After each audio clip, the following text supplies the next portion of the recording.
Hello everyone, welcome to my video on the maximum and minimum value of a function. So this is important because it leads us into optimization problems. And optimization problems gives us the ability to find, let's say we want to maximize our revenue or if we want to minimize costs, it puts us in a situation where we can make the best possible decision. We could optimize our decision.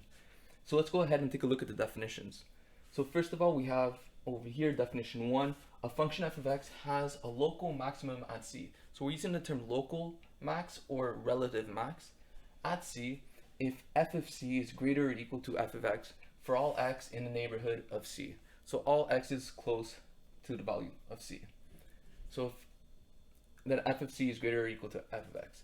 2. A function f of x has a local minimum now at c if f of c is less than or equal to f of x for all x in the neighborhood of c. That's the definition for a local or relative minimum. Next, we have a function f of x has an absolute maximum at c or global maximum at c if f of c is greater or equal to f of x for all values of x in the domain. And then lastly, a function f of x has an absolute min or a global min at c if f of c is less than or equal to f of x for all values of x. Okay, so let's take a look at a picture, a graph, just to have an idea of what this is telling us. So let's consider this function over here in green. We have something that looks like this, and let's try to identify where the local and the absolute max versus the local and the absolute min would be. So let's start off with the absolute max. I think it's very easy to understand the absolute maximum. Think of it as like the highest peak of the mountain. So if you look at this function over here, it looks like there's a mountain over here, and we have a mountain over here. Which mountain is highest? Well, this one over here. This would give us the highest value. This is our absolute max. Okay. So out of all the maxes, we could call this a max over here. This continues forever, so that's not a max. We have this peak, the highest value. This one's higher than this. Therefore, this is an absolute max, leaving us with this one over here as a relative or local max. Right? So it's not the highest point on our function, but within a small neighborhood, let's call this C. Let's take values, x values that are close to C. In this neighborhood, if we just cut the graph and focus just on this part over here, well, this is the highest value of this mountain, let's say. So that would be the local max or the relative max. Same concept with local min, relative min. So local min, relative min, and absolute min. So the absolute or global min is the absolute lowest value of our function. The absolute lowest value of the function is not here. That's the lowest, let's say, value. So this would be our global or absolute minimum. Okay. And another minimum occurs at this point here. So again, this is the absolute min because it's the absolute smallest, let's say, y value of the function. Whereas this one over here, it's still in the neighborhood, let's call this d. Close to the value of d, this region here, again, if we focus on just this section of the graph, this point here would be the smallest in a neighborhood or values close to d. So if we consider just values close to d around this neighborhood, well, this would be the smallest point. So that would give us the local min or the relative min. Okay, so that's the idea. So, and the difference between absolute and relative. Okay, so make sure you understand that. So here we have a logarithmic function in green. This gets really close to 0, but it never touches, and this here takes off. So we have f(x) equals ln of x. What are the max and the min of this function over here? Okay, so pause the video, try to answer that on your own. The answer to the question is essentially, it's a trick. There are no max and min.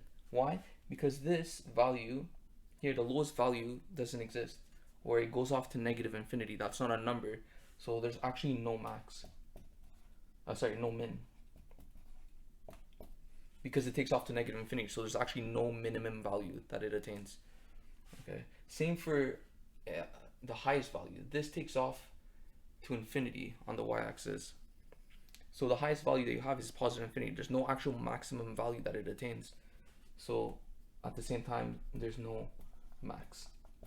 Okay. So in this next example here, we have the sine function, f of x equals sine of x, starting at 0, and this oscillates forever, to the left and to the right. Okay, so if we consider here, what are the absolute max, relative max, absolute min, relative min? Try to figure that out. Pause the video.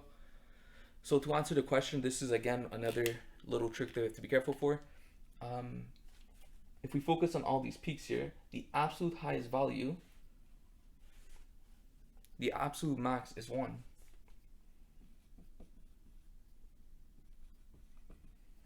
So it has an absolute max at 1, but also over here and also over here. So these are actually both absolute maxes and relative max or local maxes.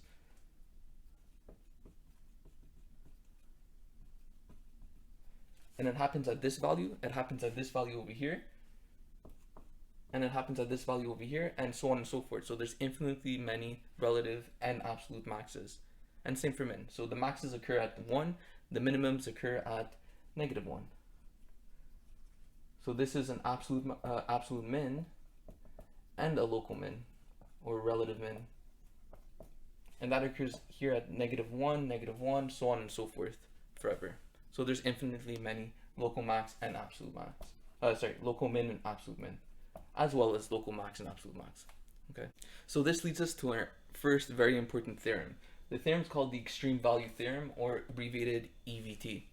So EVT states that if f is a continuous function defined on a closed interval AB, then f attains its absolute max, which we'll call f of c, and it attains its absolute min, which we'll call f of d, for c and d in the closed interval AB.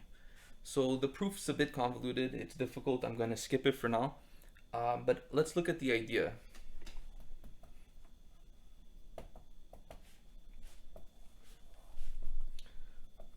So let's say we have a function. We have our graph, x and y axis. We have some function that looks like this. Here,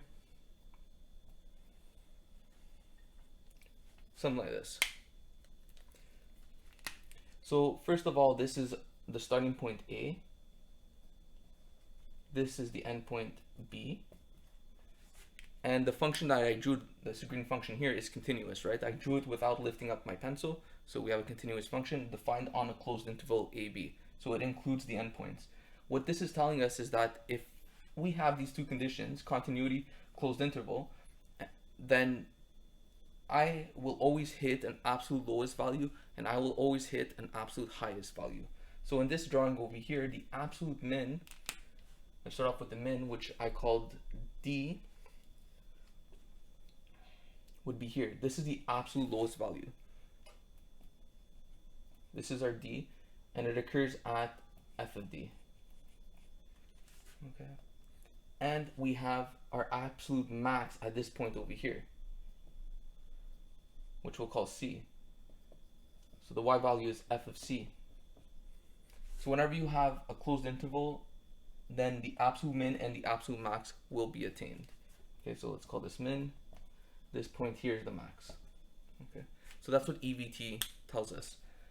The other thing is, notice that here it occurred on two different points, right? Within the interval. Your absolute max and your absolute min can be attained at the endpoints, okay? So this is possible. So if, let's say, for instance, A was up here,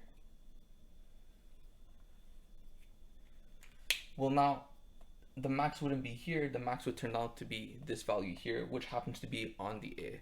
Okay, so it's possible for the absolute max or the absolute min to occur on the endpoints as well. So keep that in mind. Okay, so now with this new drawing, this would be our max.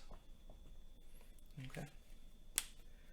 So here we're still working on EVT, and I put an example. We have two examples here, and try to explain, try to convince yourself why these two examples here we cannot apply EVT. So pause the video, think about it, and then I'll give away the answer. So first of all, for part A, the minimum occurs at 1 here at B, and the maximum occurs at 5. Okay, but the issue is that 5 is actually never attained, because if we have our function up here, it's an open dot. So the function actually never hits 5. So what's the maximum value that it hits? Well, that's a value that's underneath 5. But what's a value that's smaller than 5? Well, you might be thinking 4 or 4.5 or 4.99 or 4.99, and you have a bunch of 9s forever. That maximum value actually doesn't exist. There's no maximum value. 5 is never attained. So EVT doesn't apply here because EVT says that the max and the min are attained. This is an example where the maximum is never attained. You never hit that highest value. 4.99999 forever isn't an actual value. We can't hit it. Right? So what's the issue with this? Well, the issue is that we don't have continuity. So right away, since f is not continuous, EVT cannot be applied. Okay, so this, you have to ensure that you have continuity. Okay, for part B, we have this function over here. The lowest values at B is 1. The highest value here, this is an asymptote, the red line. So this takes off to infinity. But infinity, there's no maximum. It's not a maximum value. Again, what's the issue with this? Well, now we have a continuous function. I mean, I could draw this without lifting my hand, without lifting my pencil. So what's the issue here? Well, the issue is the asymptote. The asymptote occurs at A. So we need continuity, and we need it to be defined on a closed interval. That means it has to contain both A and B. A is an asymptote, so the function actually never hits that value, so it's not closed on the value A. This would be an open interval or a half open interval. We would have A to B. So it includes B, but it does not include A. So for that reason, EVT does not apply. Okay, so just be careful for that. In order to apply the extreme value theorem, the two things you need are continuity, and the function has to be defined on a closed interval. Okay. So we saw with EVT that if we have a continuous function defined on a closed interval, then the absolute max and the absolute min are attained. But the issue is, what values are they attained? We don't know the x values for which we have our min and our max.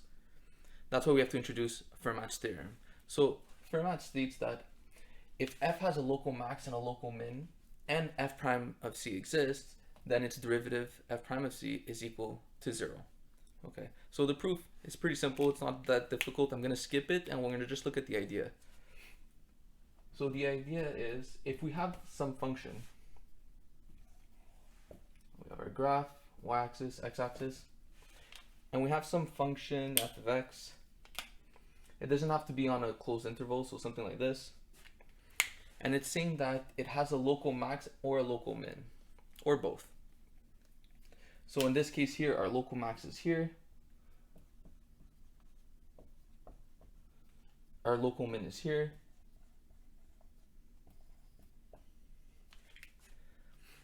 Then what it's telling us is that if the derivative exists, its derivative is equal to 0. Okay, so let's think about this. What is the derivative? Well, we know that the derivative is the slope of the tangent line. So what would the tangent line look like here? So remember, the tangent line hits the function at exactly 1 point. Well, specifically at the highest point, the tangent line would be like this. Just a vertical line. And we know that the slope of a line, which is vertical, it's not up or down, it's not positive or negative. If it's vertical, it's 0. So as we would expect, its derivative, which is the slope of the tangent line, would be equal to 0. And this occurs at a maximum value. Also, the exact same thing occurs at a minimum value. So if we take the slope at the minimum value, the local min, the equation of the tangent line means that the slope is 0. And that's the observation that's made here. Okay. So we know if we have a local max or a local min, that the slope of the tangent line is 0, or its derivative is equal to 0. So we saw in Fermat's theorem that f has a local max or a local min, and if f prime of c exists, then f prime of c is equal to 0. But what if we consider the converse of the statement, that if f prime of c equals 0, does this imply that f has a local max or a local min? That may be the first question you're asking yourself. The second question is, why do we need f prime of c to exist? Why do we need this piece for this statement to hold? Let's look at some examples and answer these questions. So if f prime of c is equal to 0, does this imply f has a local max or a local min? And the answer is false. Okay. This is not true. Why? Let's quickly draw a sketch. I'm going to erase the second question just to give myself some room. We'll bring that back. We'll just focus on the first one and answer this one here. So why is this false? It's false because we have something called a saddle point. So we have to be careful for that. If I draw something that looks like this, and I take the slope of the tangent line over here at this point here, where it's momentarily flat, well, notice that the derivative is 0, so f prime of c, we'll call this value here c, f prime of c is 0, yet it did not occur at a maximum value or a minimum value. Okay, so this is a counterexample. So if f prime of c is 0, does this imply that we have a max or a min? No, that's not true. You might come across something called a saddle point. Okay, so we have to be careful for saddles. So the converse of the statement is false, it doesn't hold. 2, why do we need f prime of c to exist? Let's go ahead and answer that.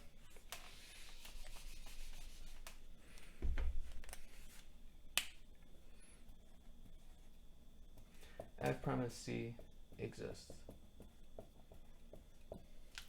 Why is this necessary? Well, if we didn't have that, then let's look at a counterexample.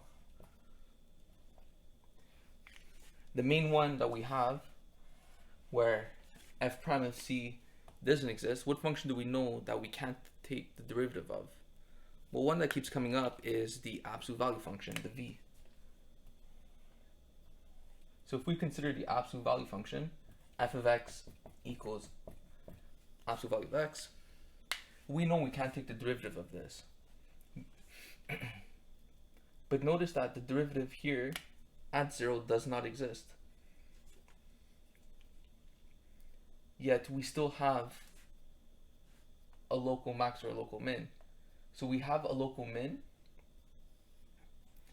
but its derivative is not equal to 0, right? Because the derivative is not just going to be a constant line. We could have a tangent at 0 that's crooked, that's decreasing, that's looking like this. It hits that point at that one value, but the tangent line is not flat. So we have an instance where we have a local min. So f has a local min. Let's say we ignore this. Does this mean that f prime of c is going to be 0? That's not true. We can see that the derivative or the slope of the tangent is not 0. So we need f prime of c to exist in order for this statement to hold, because if not, we have this one counterexample and the statement is false. Okay, so that's why we need this piece here, f prime of c, to exist. So a definition that follows from Fermat's theorem is this term, a critical value or a critical number. So a critical number of a function f of x is a number c in the domain of f of x such that f prime of c equals 0 or f prime of c does not exist. Okay, so we call this important value where the derivative is equal to 0, we call that a critical value or a critical number, and we're going to look at examples where we actually find this value of c. So in this example here, it's asking us to find the critical values of the function f of x, which is equal to the square root of x times x plus 2 in brackets. So let's go ahead and find the critical values. Recall that we have to take the derivative, set it equal to 0. So let's do that. Solution. So we're going to take the derivative of f of x. So f prime of x equals, notice over here we have a multiplication, so we're going to be applying product rule. If you want, you could also distribute the square root of x, and I think it's a lot easier to go about it that way. But if you didn't see it that way, where you could distribute, product rule is fine. So just a quick recall, product rule is, if you're taking the derivative of two functions which are multiplying, it's the derivative of the first function times the second plus the derivative of the second times the first. So this is the pattern we're following. So we have to take the derivative of the first function. The first function is square root of x, but I think of it as x to the 1/2 times x plus 2. That's how I would do it. So the derivative of x to the 1/2 is 1/2 x to the negative 1/2. Leave the second function, leaving us with x plus 2. Since it's product rule, it's a plus. Now we're going to take the derivative of the second function. So the derivative of x plus 2 is just 1 times the first function, which is x to the 1/2. Okay. So that's our derivative. Next, we're going to simplify this because we have to set it equal to 0. So this gives us x plus 2 on the top over 2x to the 1/2. So I'm essentially putting the x plus 2 on the numerator, and the x to the negative 1/2, I'm dropping it down because it has a negative exponent. And then on the right side, we have plus x to the 1/2. Since we're adding fractions, we could think of this as over 1. So we're adding fractions. We have to find a common denominator. So we're going to multiply the right-hand side by 2x to the 1/2 on the top and the bottom. This gives us x plus 2 over 2x to the 1/2 plus 2x over, 2x over 2x to the 1/2, right?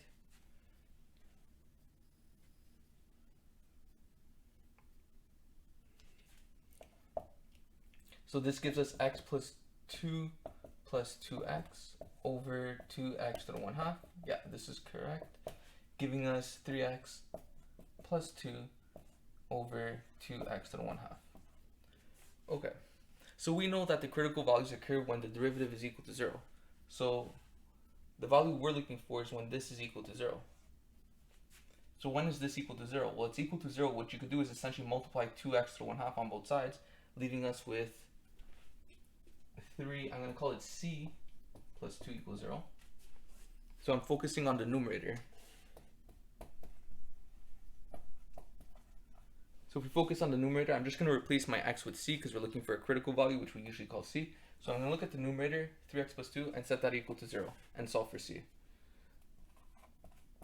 So bringing over the 2 becomes negative, so we get 3c equals negative 2, and then dividing by 3 on both sides, we get c equals negative 2/3.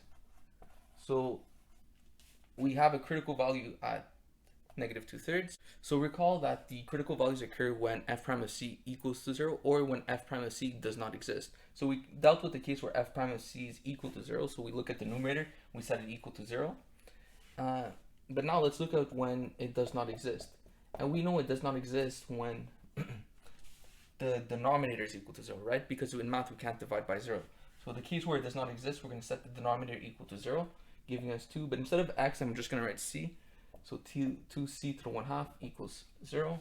Solving for c, we divide both sides by 2, giving us c to the 1/2. And then we square both sides, giving us c equals 0. So the two critical values occur when c equals negative 2/3 and when c equals 0. And we're done. So in this next example over here, we have to find the critical value of the function f of x equals x squared minus 1 over x squared plus 1. So pause the video, try this on your own, see if you can get the answers. So again, critical values, game plan, take the derivative, set it equal to 0. So the solution, let's go ahead and take the derivative, f prime of x. Notice that here we have a division, so we're using quotient rule. So recall that quotient rule, f over g, you're dividing two functions. You take the derivative of the top first times the bottom minus the derivative of the bottom times the top over the bottom squared. Okay, so let's start off with the top. The derivative of the top function x squared minus 1 is just 2x times the bottom, which is x squared plus 1. It's a minus, so we're putting a minus, and then the derivative of the bottom is 2x times the top, the top, yeah, which is x squared minus 1. Okay, all that over the bottom squared over x squared plus 1, all that squared.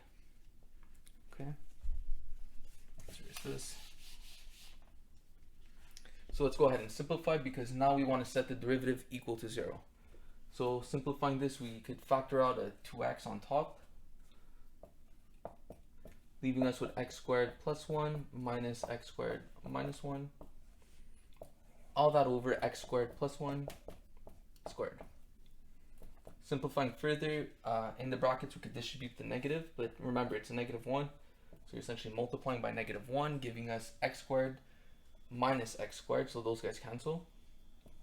And then negative 1 times negative 1 is positive 1, so 1 plus 1 gives us 2. So the numerator is just 4x. So 2 times 2x is 4x over the denominator, which is x squared plus 1, all that squared. Okay. So now we break the critical values into two cases: the case where f prime of c equals 0 and the case where f prime of c does not exist. So f prime of c equals 0, we're looking at the numerator.